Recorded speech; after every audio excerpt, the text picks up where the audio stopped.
ওই যে আরও কিছু লোক খারাপ দিচ্ছে এটা কেটারে কয় আমি ওই যে নিকলি দোকানও চার দোকান দিতাম, বাড়ি আছিল ফরিদপুর, আর নাইলে বাড়ি আছিল রংপুর, আর নাইলে বাড়ি ছিল বরিশাল।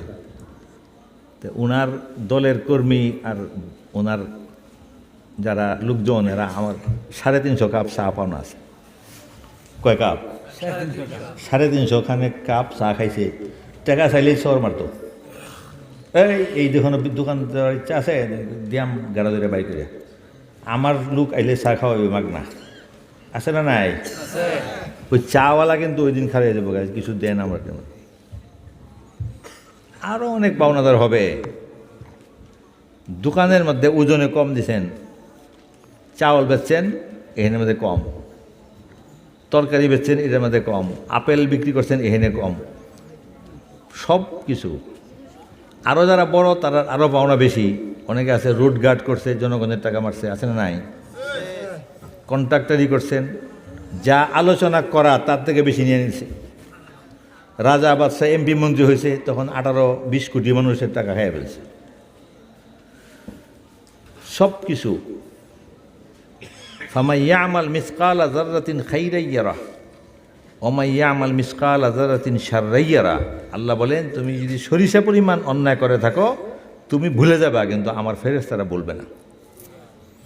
সরিষা পরিমাণ যদি কোনো ন্যায় এবং ভালো কাজ করে থাকো তুমি ভুললেও যাবে, কিন্তু আমার ফেরেশতারা ইয়ারাহু, এটা দেখবা, সেদিন দেখবা। পরে বলতেছে যে এই দোকানদাররা ওনার কাছে পায়, কামলারা পায়, কাজের বুয়ায় পায়, উনি ব্যবসায়ী ছিল, কাস্টমাররা পায়, উনি ছিল পুলিশ, জনগণে পায়, উনি ছিল ভূমি অফিসের লোক, বুঝেন না, সাব রেজিস্ট্রার অফিসে চাকরি করতেন, পুলিশের আইজি মাইজি ছিল, নাহলে এমপি মন্ত্রী ছিল, নাহলে নেতা ছিল। এইভাবে পাওনাদাররা দাঁড়ায় যাবে, কেউ 2-4-5 জন, কেউ 2-4 হাজার, সবার জিনিস দিতে হবে। দেওয়ার পরে ফেরেশতারা বলবে যে আল্লাহ, ওনার যে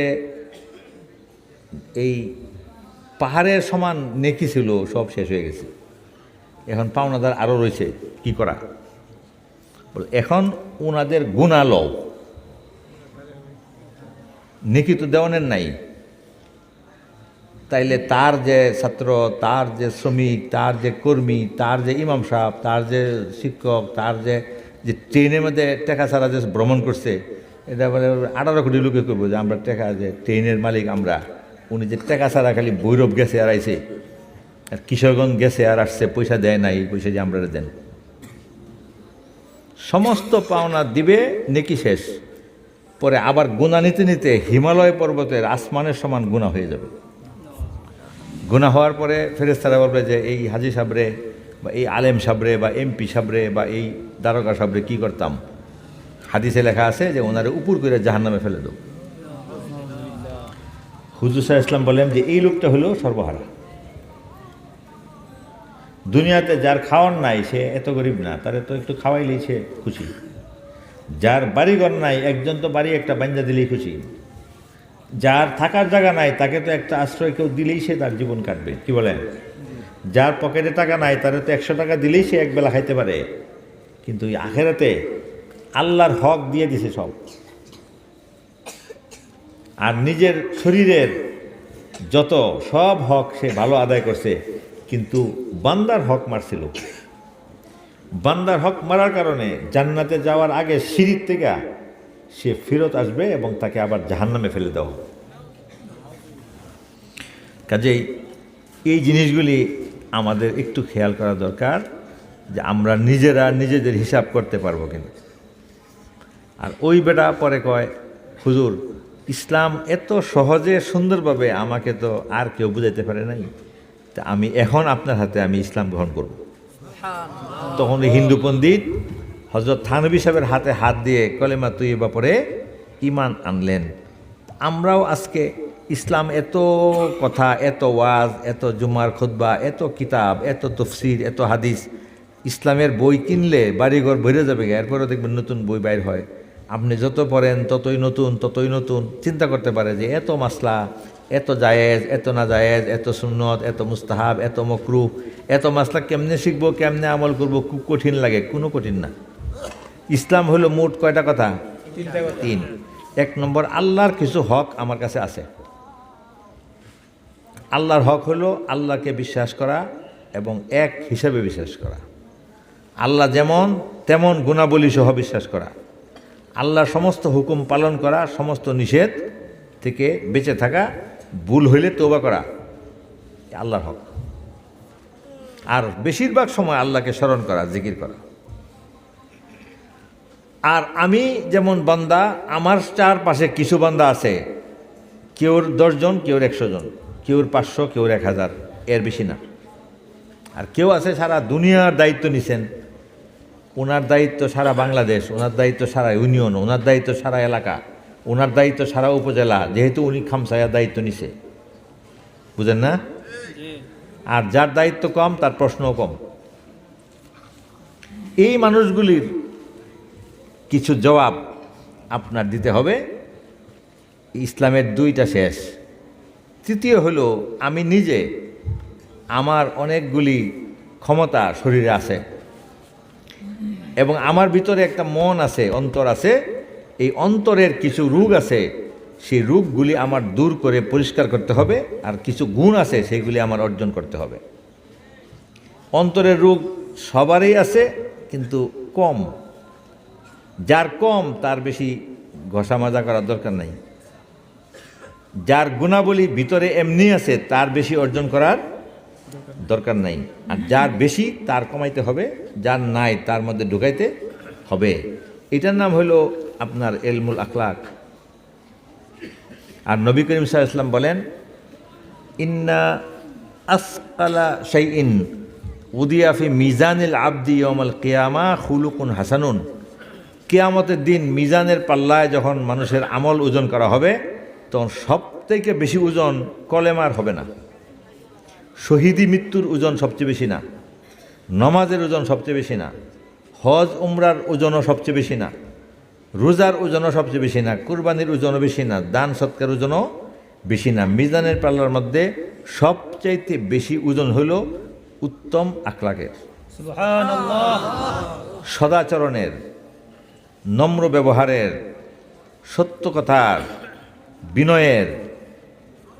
আর এইটাকে ধ্বংস করে অহংকার, হিংসা, বিদ্বেষ, অতিরিক্ত রাগ এবং অন্যের দিকে শত্রুতা, গীবত করা, পরনিন্দা করা। এগুলি সব সময় আলেম ওলামারা বলতে থাকে। ওয়াজে গেলেই এই কথাগুলি কোনো না কোনোভাবে আসেই। হক্কানি পীর মাশায়েখের কাছে গেলে এই কথাগুলি শেখায়। 40 দিন, 7 দিন, এক সন্ধ্যা, এক বিকাল বসলো এগুলি বলে। তাবলিগে গেলেও আপনাকে এগুলি বলে। আর জুম্মার বয়ানের মধ্যে বারবার ঘুরে ঘুরে এই কথাগুলি আসে, এটা আমরা জানি। যেমন কয়েকটা কাজ আছে যেগুলি করলে জান্নাতে প্রবেশ করবে না। আল্লাহ নবী বলছেন, এই কাজ যদি কেউ করে জান্নাতে প্রবেশ করবে না। জান্নাতে প্রবেশ করবে না এরকম 10টা-15টা আছে। এগুলি হলো অন্তরের রোগ, সেই রোগগুলি দূর করতে হয়। একটা রোগ হলো অন্যকে হিংসা করা। কি? অন্যকে হিংসা করা। হিংসা কি? সহজ হলো, হিংসা হলো অন্যের ভালো দেখলে নিজের খারাপ লাগা। বুঝেননি? আমার ভাই একটু দোকান, আমার খারাপ লাগে। আমার সাথের বাড়ি, সে একটু জমিতে ধান বেশি, আমার খারাপ লাগে। আমার সাথের আত্মীয়, তার গরুটা ভালো, আমার খারাপ লাগে। তার স্বাস্থ্য ভালো, আমার খারাপ লাগে। তার ছেলে পেয়ে মেধাবী, তারা পাস করতেছে, আমার খারাপ লাগে। আছে না নাই? খারাপ লাগাটার নাম হিংসা। এটা মানুষের মধ্যে আছে জন্মগত, কেউর কম কেউর বেশি। হিংসাটা কি? যদি কেউ হিংসা করে তাইলে তার সমস্ত নেক আমল এমনভাবে জ্বলে পুড়ে ছাই হয়ে যায়, যেমন শুকনা লাকড়ির মধ্যে আগুন লাগাই দিলে পুড়ে যায়। শুকনা লাকড়ি বা পেট্রোল জ্বালাইয়া দিলে আগুনে যেমন পুড়ে যায়, আমাদের নেক আমল পুড়ে যায় হিংসার দ্বারা। আমরা বুঝতেছি না। নামাজ পড়তেছি, জিকির করতেছি, দান সৎকার করতেছি, কুরবানি করতেছি, হজ উমরা করতেছি, সবসময় সুবহানাল্লাহ আলহামদুলিল্লাহ পড়ি, তাবলীগে সময় দেই। আমার বিবি ওই রকম নেক আমল করে, তাসবিহ জায়নামাজে আসে, কিন্তু মহিলা হিংসা করে, আরেক জালেরে হিংসা করে, ননদরে হিংসা করে, পাশের বাসাকে হিংসা করে। আছে না নাই? হিংসাটা যাতে না করে, আমি যাতে না করি, এটার জন্য আমার একটু ইচ্ছা করলে, চেষ্টা করলে হবে। সেইটার নাম এলমে তাসাউফ। হিংসা না করার ওষুধ কি? তিনটা। কয়টা? তিনটা। যারে হিংসা লাগে তার সাথে দেখা সাক্ষাৎ করা, তাকে সালাম দেওয়া, আসসালামু আলাইকুম, কেমন আছেন চাচা অথবা ভাই বা ভাতিজা, কেমন আছো, এইটা কথাটা বললে হিংসাটা অর্ধেক হয়ে যায়। আরেকটা হলো অন্য মানুষের সঙ্গে আলাপের সময় তার প্রশংসা করা, বুঝেন না? হিংসা দূর হওয়ার ওষুধ। যে আমার ভাতিজা মাশাআল্লাহ ঢাকায় থাকে, ভালো, এরা অনেক উন্নতি করছে, একটা ভাই বিদেশ থাকে, বাড়ি ঘর করছে, বিল্ডিং করছে, আমার ভাই তারা ভালো আছে আলহামদুলিল্লাহ, তারা এমনি লোকও ভালো, তারা উন্নতি করছে, তারা মেহনত করছে, তারা বাপ মার কথা শুনে লেখাপড়া ঠিকমতো করছে। এই কথাগুলি সত্য না? আপনি মুখ দিয়ে যদি বলেন, আল্লাহর দয়ায় আপনার হিংসা চলে যাবে। সুবহানাল্লাহ। 3 নম্বর হলো এদের সঙ্গে চলাফেরা এবং হাদিয়া দেওয়া। যেমন আপনার ভাই গাড়ি কিনছে, আপনার মন খারাপ, ভাইয়ে বলতেছে যে ভাই একবার ঢাকা আসবেন আমার বাড়িতে, আপনি আইসেন না, আপনি যান না। না, আমি ঢাকা হের বাসা যেতাম না। এটা হিংসা, বুঝেননি? খারাপ লাগলেও তার বাসায় যান, সে আপত্তি করলে একদিন থাকেন। গাড়ি কিনছে ভাতিজা, আপনারে তুললে আপনি উড়েন, মনে না চাইলে উড়েন, উঠলে কি হবে? হিংসা দূর হবে। একটা হলো সালাম কালাম সাক্ষাৎ, 2 নম্বর হলো তাদেরকে ফুট জিজ্ঞাসা করা, 3 নম্বর তাদের দাওয়াতে, তাদের গাড়িতে বাড়িতে যাওয়ার দাওয়াত কবুল করা, হাদিয়া আদান প্রদান করা। 3টা যদি করেন হিংসা দূর হবে। হিংসা দূর হইলে আপনার নেক আমল আগুনে পুড়বে না, হইল না? আরেকটা মারাত্মক রোগ হলো অহংকার। কি অহংকার? অহংকার কি? এক কথা বলে দিই, অহংকার হলো যে কোনো মানুষকে নিজের থেকে ছোট মনে করা, বুঝলেন না? যে কোনো মানুষকে নিজের থেকে ছোট মনে করা, এটাই অহংকার।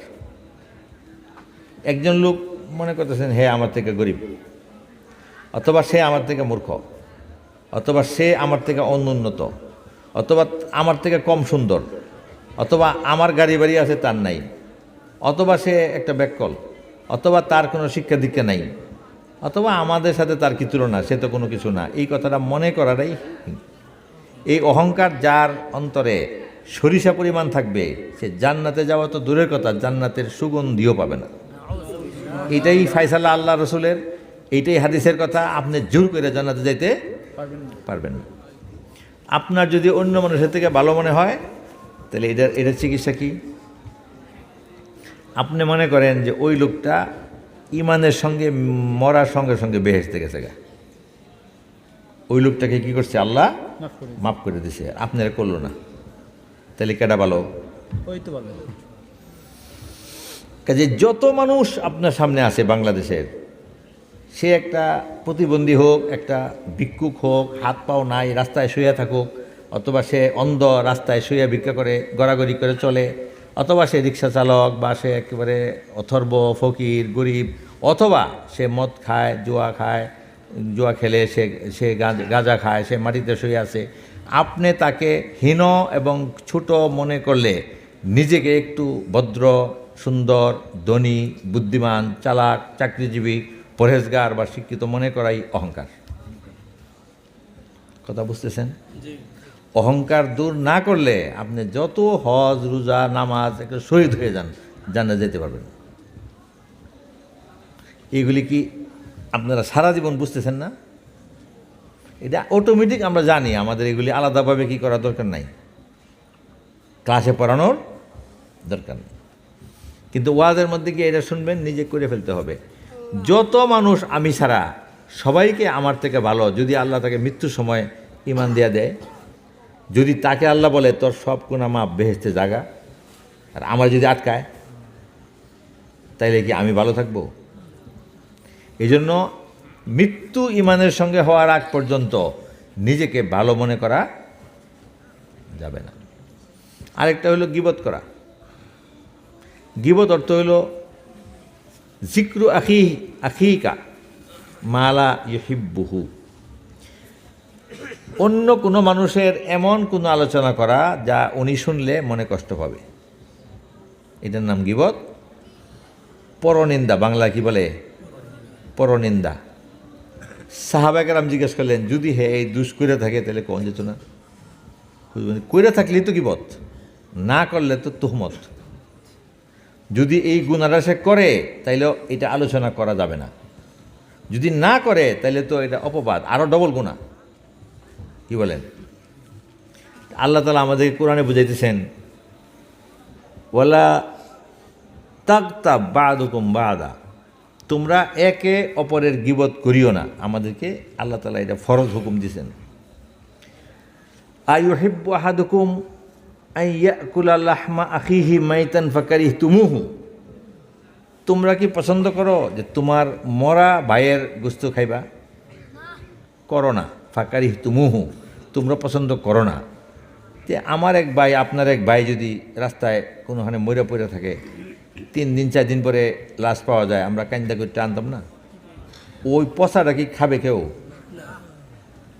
তে তার শরীরটা তো মৃত্যুর কারণে পচে গেছে, আপনি খাইতেছেন না, তার একটা আখলাক নষ্ট হয়ে গেছে, অথবা সে একটা ভুল করছে, যুবক ছেলে, অথবা একজন শিক্ষিত লোক, সে এক জায়গায় গিয়ে একটা ঘুষ দুর্নীতি করছে, অথবা কোনো একটা অঘটন অকারেন্স ঘটাইছে, ঘটানোর পরে আপনার ভালো লাগতেছে, এটা শূন্য আপনি চার দোকানে বইয়া গপ্প মারতেছেন, এই অমুক তো এটা হয়েছে, অমুকের মেয়ে তো এটা করছে, অমুকের ছেলে তো এটা করছে, আপনি যে বলতেছেন ওনারা যে গুনাহ করছে, এই গুনার পরিমাণ গুনাহ আপনার হইতেছে, এবং ওনার কাছে ক্ষমা না চাইলে আল্লাহ আপনাকে মাফ করবে না। এবং বলছে আসাদ্দু মিনাজ জিনা, কারণ একটা লোক যদি ব্যক্তিগতভাবে জিনা করে তাহলে এটা সমাজের মধ্যে কোনো ইফেক্ট হয় না, তার নিজের চরিত্র খারাপ, 2 জন মানুষ খারাপ, তারারে শরীরতে ধরতে পারলে মৃত্যুদণ্ড দিবে, তারা নিজেরা পচল। কিন্তু আপনি যে 4 দোকানে বসে একজনের গীবত গাইতেছেন, এই লোকটা, তার সন্তানাদি, তার বিবি বাচ্চা, তার বংশ সবাই শুরু হইতেছে না? সবার সামনে এই লোকের গোপন বিষয় যে আপনি ফ্ল্যাশ করলেন, আল্লাহ তাআলা তো ফ্ল্যাশ করে নাই, আল্লাহ সাত্তার।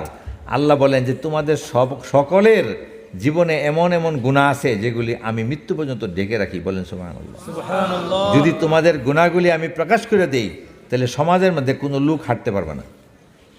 কি বলেন, ঠিক কিনা? ঠিক। এখন আপনার জীবনের পুরা অতীতের 50 বছর যদি আল্লাহ বলে যে এটার ভিডিও আমার ফেরেশতার কাছে আছে, সেই ভিডিও হন তোমার সন্তান, ছেলে, পুতের বউ, সবাই তোমার শালা সম্বন্ধী, এলাকার ইমাম, আলেম ওলামা, ফুটবল টিম, পোলাপান সবার সামনে কলেজের মাঠের মধ্যে আমি ফিল্ম দেখাবো, কেউ সাহস আছে? নাই। হ্যাঁ, বলবেন যে আল্লাহ এটা আপনি দেখেন, আমি কি করতেছি? তোবা করতেছি, আল্লাহ এই ফিল্ম আপনি দেখায়েন না, বলবে কি না? আল্লাহ বলতেছেন আমি সাত্তার, আমি সমস্ত ফিল্ম অফ করে রাখছি। আর গুনাহ এমন যেটা আল্লাহ মাফ করতে 1 সেকেন্ড লাগে না। ইন্নাল্লাহ ইয়াগফিরু যুনুবা জামিআ, এক আয়াত নাযিল হয়েছে, কুল ইয়া ইবাদিয়াল্লাযিনা আসরাফু আলা আনফুসিহিম লা তাকনাতুম মির রাহমাতিল্লাহ ইন্নাল্লাহা ইয়াগফিরু যুনুবা জামিআ। হে মুসলমানরা শোনো, তোমরা যারা নিজের উপর জুলুম করতে করতে মারাত্মক অবস্থায় পৌঁছে গেছো, শিরিকের গুনাহ, কুফরি গুনাহ, বেদাতি গুনাহ, এবং শরীরের, দেহের, মনের, অন্তরের সমস্ত গুনাহই করছো, করার পরেও তুমি অবশ্যই ভয়, সাবধান, আল্লাহর রহমত থেকে নিরাশ হইও না। লা তাকনাতু মির রাহমাতিল্লাহ, আল্লাহর রহমত থেকে নিরাশ হইও না। ইন্নাল্লাহা ইয়াগফিরু যুনুবা জামিআ, আল্লাহ তোমার সব গুনাহ মাফ করে দিবেন। এই আয়াত নাজিলের পরে ইহুদিরা মদিনায় বলতেছে, এমন একটা আয়াত যদি আমাদের তৌরাত জবুরে নাজিল হইতো তাহলে এই দিনটা আমরা ঈদ পালন করতাম। কিন্তু মুসলমানরা এইটা শোনার পরেও হেরা খুশি হয় না। আমরা তো খুশি হয়েছি, আমরা তো আর নাচি না, মনের দিকটা খুশি না। খুশি। আল্লাহ বলছেন তোমাদের সব গুনাহ মাফ করে দেব। সুবহানাল্লাহ। ইন্নাল্লাহ ইয়াগফিরু যুনুবা জামিআ। কিভাবে করব? একটা কিচ্ছা, আর একটা কই গল্প। আমি তো ওয়াজ করতে পারি না, আপনারা যে শুনতেছেন, আলহামদুলিল্লাহ।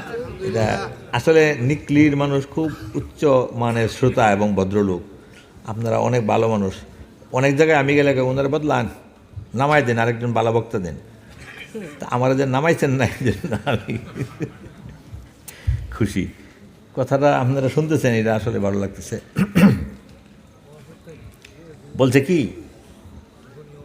যে হুজুর মুসা আলাইহিস সালাম, ওনার জমানা হজরত মুসা আলাইহিস সালাম, ওই জমানা একবার এলাকায় বৃষ্টি হয় না, বৃষ্টি হয় না হয় না হয় না। তো বৃষ্টি যে এলাকায় হয় না তারা বুঝে যেটা গৃহস্থী এলাকা। যখন ধানের মধ্যে পানির খুব দরকার তখন পানি না হইলে কেমন। এখন তো বিদ্যুৎ এই ডিপ কলের কারণে বোঝা যায় না। যখন এগুলি ছিল না তখন বৃষ্টির জন্য মানুষ খুব অস্থির থাকতো, ইস্তেসকার নামাজ পড়তো, বৃষ্টির জন্য অনেক আমল করত। তো ওইখানে বৃষ্টি হয় না হয় না, মরু এলাকা, সব মানুষের চরম দুরবস্থা। এর মধ্যে তিনি বৃষ্টির নামাজের জন্য তার কওমের সমস্ত লোকরা নিয়ে জমা করছেন। মুসা আলাইহিস সালাম নবী, সব জনগণ মাঠে জমা হয়েছে। যখন বৃষ্টি হয় না হয় না হয় না, তখন আল্লাহর পক্ষ থেকে হযরত মুসাকে বলা হয়েছে যে এই জমায়েত যে লোক আছে এর মধ্যে একজন লোক, তার কারণে বৃষ্টি হয় না, সে মহাপাপী। এই লোকটারে সবার সামনে খাড়া করে আর তুমি চিনায় দাও আর বলো যে তুমি মাঠ থেকে যাও গা, তাহলে বৃষ্টি হবে। বুঝেন না? একজন লোকের সম্বন্ধে আল্লাহ বলছেন যে এর পাপের কারণে বৃষ্টি হইতেছে না, তাকে আপনি দাঁড় করাইয়া বলে দেন যে এর কারণে হয় না বৃষ্টি, তারে মাঠ থেকে বাই করে দেন।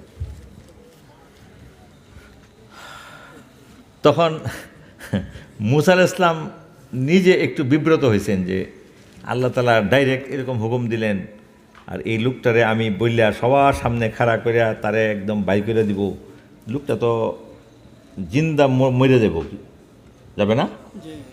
তখন মুসা আলাইহিস সালাম নিজে ওনার সহকারীকে দিয়া ওই লোকটাকে একটু ডেকে আনছেন।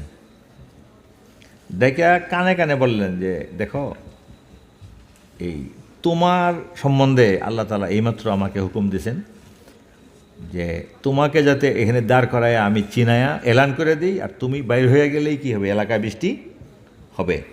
এখন আমার মনে চাইতেছে না তোমাকে অপমান করতাম, তো নবী হিসাবে আমি এতটুক করছি, তোমাকে বলে দিলাম তুমি আস্তে আস্তে গিয়ে তোমার জায়গায় বসো, কেউ না বুঝে মতো আস্তে আস্তে যাওগা। তো উনি বদ্ধতা করছেন না? লোকটা এই কথাটা শোনার পরে ওই জায়গাত গিয়ে বসছে। বৈশা উনি বিদায় হয়ে হাইটে চলে যাবে, এইটা না কইরা এই লোকটা অনেক বুদ্ধিমান ছিল। সে বলতেছে যে আল্লাহ, আমি গুনাহগার পাপী বান্দা, এটা তো তুমি জানো, আর তুমি বলছো যে তুমি হইল সবচাইতে বড় ক্ষমাশীল, তুমি হইলা গাফুর আবার গাফফার, তুমি আফুবুন কারিম তুহিব্বুল আফওয়া, তুমি ক্ষমা করতে পছন্দ করো, ক্ষমার জন্য তুমি পাগল, ক্ষমা দিতে তুমি একদম আগ্রহী, বান্দা ক্ষমা চাইলে তুমি খুশি। তো আমাকে তুমি সবার সামনে এলান করিয়া এভাবে লোক দিয়া দেখায়া আমার অপমান করিয়া তোমার লাভ কি? আমার তো জীবনে সব ধ্বংস, সারা গোষ্ঠী এলাকার মানুষ জানবো আমি পাপী। তোমার নবী আমারে নিয়ে গোপনে কথাটা বললে যাই থেকে বলতেছে আমি যদি না যাই তুমি আমার গুনাহ মাফ করলে তো হয়, তুমি আমাকে মাফ করে দাও, তাইলে কি হয়, সমাধান হয়। এটা মনে করিয়া উনি আল্লাহর কাছে একদম খালেজ দিলে তওবা করিয়া এই বেচারা চাদরটা মাথার দিয়া কাঁদতেছে। গুনাহগার কি করতেছে? কাঁদতেছে। তখন ওনার চোখের এক ফোঁটা পানি মাটিতে পড়ে গেছে। মাটিতে পানিটা পড়ার সাথে সাথে সমস্ত পৃথিবীটা, মানুষ টের পাইছে না, কিন্তু আল্লাহ তাআলার হুকুমে একটা ভূমিকম্প হয়ে গেছে। সমস্ত জীব জন্তু, পশু পাখি, সমুদ্রের মাছ পর্যন্ত, গাছপালা পর্যন্ত, ফেরেশতারা পর্যন্ত আল্লাহর কাছে তাদের আওয়াজে তারা বলতেছে আল্লাহ ওনারে মাফ করে দাও। লোকটা সব কিছু অনুতপ্ত হয়ে লজ্জিত হইয়া তোমার কাছে চোখের পানি ছাইরা মাপ চাইতেছে, তুমি তাকে মাফ করে দাও, তাকে তুমি অপমান করিও না।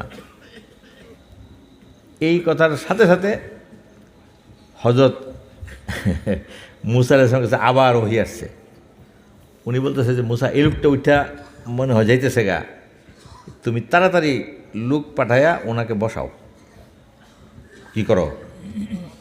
ওনাকে বসাও এবং সবাই নিয়ে তুমি ইস্তেসকার নামাজ পড়ো, এই ব্যক্তির উসিলাই আমি বৃষ্টি দিব। সুবহানাল্লাহ।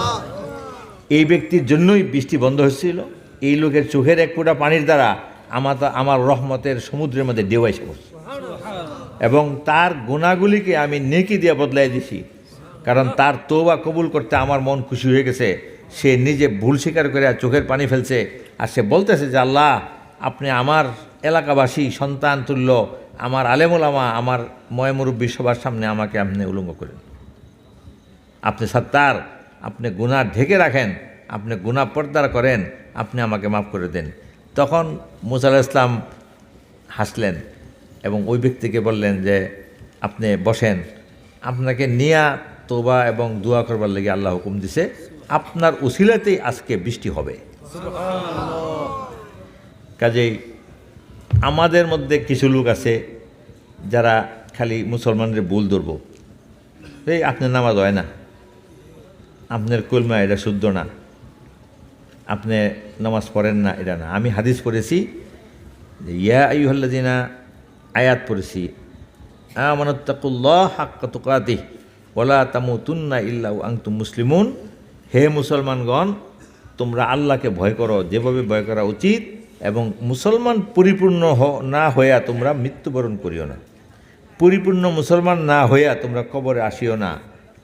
আরেক জায়গায় আল্লাহ বলতেছেন, হে ইমানদারগণ, তোমরা আল্লাহওয়ালাদের সঙ্গে থাকো, যারা পবিত্র এদের সঙ্গে থাকো, যারা নামাজি এদের সঙ্গে থাকো, যারা সত্যবাদী এদের সঙ্গে থাকো, যারা হালাল হারাম বুঝে চলে, গরিব হোক এদের সঙ্গে থাকো, যারা পরের জিনিস হিসাব করে চলে, মৃত্যুর পরে জবাবের জন্য যারা স্পষ্ট, যারা অন্যকে আখলাকের দ্বারা কষ্ট দেয় না, হিংসা করে না, খুন করে না, ঝগড়া করে না, গালাগালি করে না, বেহুদা কথা বলে না, অন্যের সম্মান সম্পদ জান নষ্ট করে না, এই সমস্ত লোকের সঙ্গে চলো, তাহলে এদের সঙ্গ তোমাদেরকে উপকৃত করবে। যেমন একটা লোক অনেক গরমের মধ্যে বন্ধের থেকে আসছে, ঘামতেছে, তখন কোনো জায়গা রুম যদি এসি থাকে, যারা এসি জানেন, যারা ছোট বাচ্চা তারা জানো, যারা অনেক বয়সী, যারা এসি দেখেন নাই বুঝেন না, মনে করেন একটা বরফের চাক্কা বরফ, ওটার পাশে গিয়ে বসে রয়েছে, সেখানে আবার ফ্যান চলতেছে, এই রুমটা ঠান্ডা না? ঠান্ডা। তো বাইরের থেকে যে লোকটা আসছে